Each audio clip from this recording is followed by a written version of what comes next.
Hi, thanks for joining me for Bible study, and we are in the book of Psalms.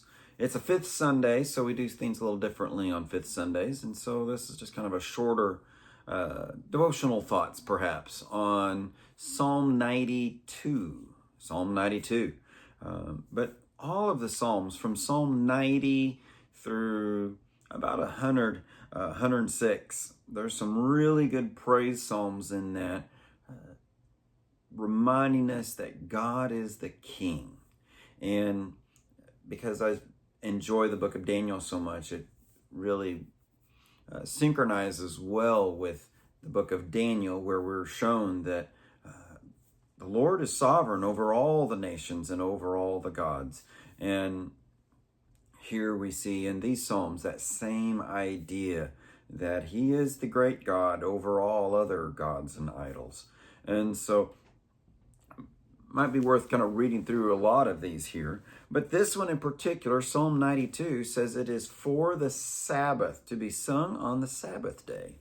And we're not told a lot about what all took place on the Sabbath at the temple, just that the people were supposed to rest on the Sabbath. And so maybe some gleanings for us in that regard as well, as we contemplate what worship can be here. So Psalm 92, let's just read through it. It is good to give thanks to the Lord and to sing praises to your name, O Most High, to declare your loving kindness in the morning and your faithfulness every night. On an instrument of 10 strings, on the lute, and on the harp with harmonious sound. For you, Lord, have made me glad through your work. I will triumph in the work of your hands. O Lord, how great are your works! Your thoughts are very deep. A senseless man does not know, nor does a fool understand this. When the wicked spring up like grass, and when all the workers of iniquity flourish, it is that they may be destroyed forever. But you, Lord, are on high forevermore. For behold, your enemies, O Lord, for behold, your enemies shall perish. All the workers of iniquity shall be scattered. But my horn you have exalted like a wild ox. I have been anointed with fresh oil. My eye also has seen my desire on my enemies. My ears hear my desire on the wicked, who rise up against me. The righteous shall flourish like a palm tree. He shall grow like a cedar in Lebanon. Those who are planted in the house of the Lord shall flourish in the courts of our God. They shall still bear fruit in old age. They shall be fresh and flourishing, to declare that the Lord is upright. He is my rock, and there is no unrighteousness in him. So this is Psalm 92. And again, it is a song for singing. And we get a glimpse here. If this is for the Sabbath, this is things for us to consider. And one of those is, it is good to give thanks to the Lord, to Yahweh. Why? We just had Thanksgiving just a few days ago. We have a day each year devoted to that. Really, the Psalm 92 here is saying that's something for every day. And you'll see why. It is time to sing praises to your name, O Most High. We have a lot to give thanks to the Lord for, because he's done so many things, but he's also worthy of praise for who he is. When it talks about praising his name, it's speaking of his character as the Most High God. And what is his character like? One of the recurring themes of the Bible is first voiced in Exodus 34, verses 5 through 7. The Lord wanted to see Yahweh, and so the Lord tells Moses his name. And it's the Lord God, that he is merciful and he's compassionate, that he's slow to anger, he's abounding in covenant love and faithfulness. And he goes on, Exodus 34, verses 5 through 7, worth looking into there. But that's something they kept remembering, recalling to mind. It was their connection to him. When they needed mercy, they didn't have any virtues of their own, so they claimed his virtues. And they claim two of them here. They sing praises to his name. to declare your loving kindness in the morning and your faithfulness every night. Loving kindness, that is that his covenant love, his steadfastness in having compassion and mercy on his people. They needed his grace. And so they declared, they praised his loving kindness, his covenant love. He had made promises to them, and he was fulfilling those promises. Because why? He is faithful, his faithfulness. You didn't have to wake up and hope that God wasn't in a mood that day. He was always the same, always consistent. It's us who are fickle and fluid. He is the rock who is consistent. And so they could know if we are rebelling against him, he will discipline us. We'll have punishment. But if we are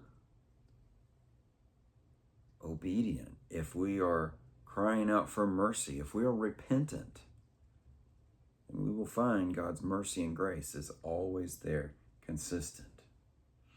And so the promise keeper, he would keep those promises.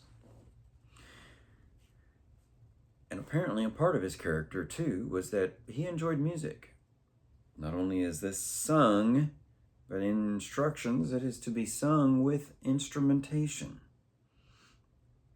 On an instrument of 10 strings, the lute, the harp, harmonious sound. There's to be beautiful music to accompany. We can sing a cappella, and I don't think that God is offended by that, but he encourages the singing with instrumentation. I can't do that, so I just sing a cappella when I'm by myself, which then brings in the next part, is that on one hand, this was to be sung corporately when they came together on a Sabbath, it would seem, or at least sung within the household if they didn't go to the temple to worship. But it could be done daily, it says, every night in the morning. And so a constant reminding of ourselves of who the Lord is. And I find that to be very true in my life. You need that rhythm of every morning, every night, seeking him and praying to him. One of the joys I have is in our household, hearing one or all of us singing together praises to our God, because he's worthy. He is worthy of those things. So then we notice this is who he is. Now let's look at his works. Verse 5. O Lord, how great are your works. Your thoughts are very deep. And one of my favorite Psalms is Psalm 19, where it talks about the handiwork of God. His fingerprints are over all of creation. But yet to know there is a God, you look at creation. To know what he's like, you look in his word, that Psalm says. But then there is that intimacy and God knows us better than we know ourselves. Psalm 19 is a good one for that. Psalm 139, though, is also coming to mind, because there the psalmist specifically says that we are his handiwork, stitched together in our mother's womb. And so there is an intimacy. If the heavens declare the glory of God, those of us in this image have his fingerprints on us throughout. And so he says his thoughts, from the microscopic scale and smaller to the cosmic scale, they're deeper than ours. He knows the beginning and the end. He knows how everything is going to weave together. And he says the foolish, those that are no smarter than cows, the senseless, they don't know. They don't even know what they don't know. They don't seek to know who God is, much less to understand his ways. He said they'll look like they're flourishing for now, but they won't. They won't for long. It's just temporary. Because God shall see and judge his enemies. They will perish, and they will be scattered. They will try to come together to rebel against God, but it is of no avail. And so those of us who trust in God, we have a steady hope. We have a confident foundation to build our life on. And that's where verses 10 through 15 come in. That you are my horn. You've exalted me, exalted my strength. That's what the horn is about. It's not the trumpet, but it is the like the horns on a rhinoceros is a good way of looking at that. That's the pointy end of a really big object. And he says, I've been lifted and given strength. I've been anointed with fresh oil. God has rejuvenated me and healed me and given me fresh working within. Fresh working for his good and his work. He says, my eye has seen my desire on my enemies. I've been given relief from those who persecuted. Those who, because David has, and if this is David writing this, if not, whoever it is, they've identified themselves with God. And so those who persecute God persecute him. And the reality is, they can't persecute God, so they will persecute those who believe in God. And so there is a woven in this throughout these Psalms is the idea that sometimes God is our only vindication. He's the only one who can make things right, because in this world, it's all wrong. There's too much that's wrong. And so he says, the righteous shall flourish like a palm tree. They shall grow like a cedar in Lebanon. Those were a couple trees that were long-lived and flourished in places where there was water. The date palms in the river valleys, the cedars on the wet slopes of Lebanon. They would grow and strong and vibrant. They were producing fruit, the date palm would, or they were just a large picture of the redwoods or the big fir trees in the Pacific Northwest. That's what this is to give you the picture of. But really, spiritually speaking, think about Psalm 1, where this is one who walks not in the counsel of the ungodly, nor stands in the way of sinners, nor sits in the seat of the scorners. Their way shall not prosper, but the one who trusts in the Lord and who seeks his word, they will be like a tree planted by the rivers of water. And they will continue to produce fruit, and they will continue to have leaves. They will be vibrant. They will flourish. Those who are planted in the presence of God, he says here. Because there wasn't any trees actually planted in the house of the Lord or in its walls. But that was the norm in the Middle East, that a king would try to have gardens growing in his presence. And that idea goes back to the whole Garden of Eden motif. That there in Genesis 1, 2, as well as in Revelation 21 and 22. That in God's presence is this vibrant and flourishing life. They will bear fruit in old age. You'll still see the fruit of the Spirit growing in them. They will be fresh. There will be a refreshing just being with them.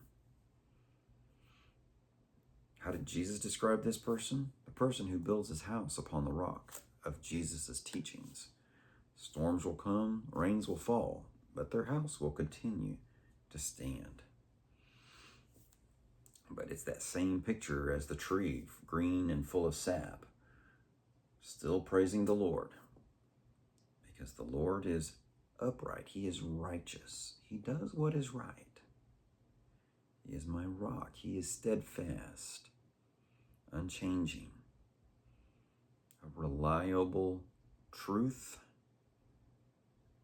and a reliable hope in a crazy world. Because there's nothing that he does that is wrong. lot going on in this one psalm. And to be honest, there were a lot of these psalms that I wanted to dive into. And so we may do that again.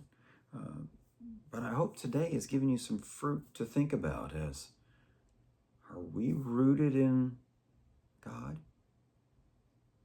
Are we really unchanging in our devotion to Him? Because He is unchanging in being a source of life and flourishing for all parts of our life.